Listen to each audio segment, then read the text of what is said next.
Party जो आदेश करेगी।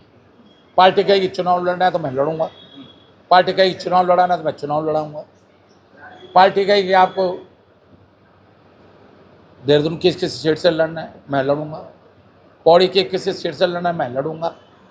और मैं आज भरोसा दिला रहा हूं, अगर पार्टी कहती है कि मुझे किसी सीट से लड़ना, मैं घमंड नहीं कर रहा हूं, मैं नहीं है, लेकिन मुझे अपने प्रदेश के लोगों पर भरोसा है, उनके प्यार पर मुझे भरोसा है, उनके स्नेह पे मुझे भरोसा है, अपनी माता बहनों के आशीर्वाद पे मुझे, बुजुर्गों के आशीर्वाद, नौजवानों के सहयोग पर मुझे भरोसा है कि आपका भाई ना, पंकज कुमार का भाई, बड़ा भाई, जहाँ से भी लड़ेगा वहाँ चुनाव जीत के दिखाएगा।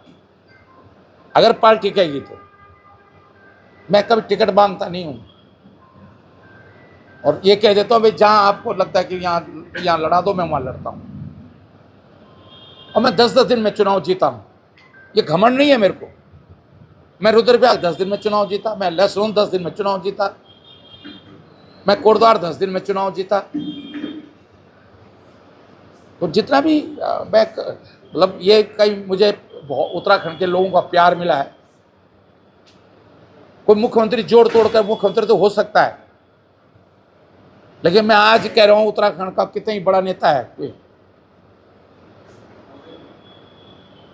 और कोई ये भी नहीं कह सकता कि मैं एक जगह 2 बार नहीं जीतता हूं।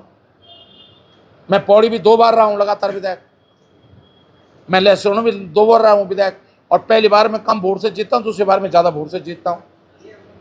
तो कोई ये भी नहीं कह सकता साहब मैं काम नहीं करता हूं इसलिए सीट बदल देता हूं।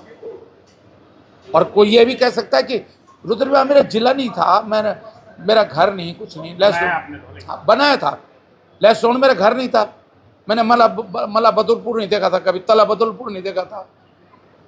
अचानक चुनाव लड़ने गया, लोगों का सहयोग मिला, जीत गया। कोटद्वार तो कहाँ, मेरा घर सिनार, कहाँ कोटद्वार, 10 दिन में जीता ना चुनाव कोटद्वार। तो कहीं ना कहीं देखिए, जो मंत्री बनना मेरे हाथ में नहीं है, मुख्यमंत्री बनना मेरे हाथ में नहीं है, मेरे हाथ में जनता का प्यार जीतना, जनता का आशीर्वाद लेना, वो मैं लेता हूँ। लेकिन 2000 ने आपकी राह रोक दी थी, इस बार रोकेंगे क्या? नहीं, मैंने खुद ही पार्टी से उस समय कहा था कि मैं चुनाव नहीं लड़ूंगा। मैंने कहा मुझे जो है चुनाव लड़ाओ, मतलब चुनाव लड़वाने की जिम्मेदारी दो। और मैं गया भी, मैं कपकोट गया, बहुत सारी विधानसभाओं गया, वो ठीक है, कुछ जीते कुछ हार गए, लेकिन काफ़ी विधानसभा मैंने दौरा किया। तो मैं इसलिए कह रहा हूँ कि 2027 में अभी मैं, क्योंकि मैंने आज आपदा प्रबंधन की बात करी है, इसलिए मैं आज राजनीति की बात नहीं करूँगा, लेकिन अब मैं हर विषय पर जो है, हम अगले 1-1.5 साल के अंदर, 1.25 साल रह गया, हम लड़ाई लड़ेंगे। आपको लगता है 27 में कांग्रेस आ रही है? बिल्कुल, कांग्रेस 200% कांग्रेस की सरकार को हम लेकर आए।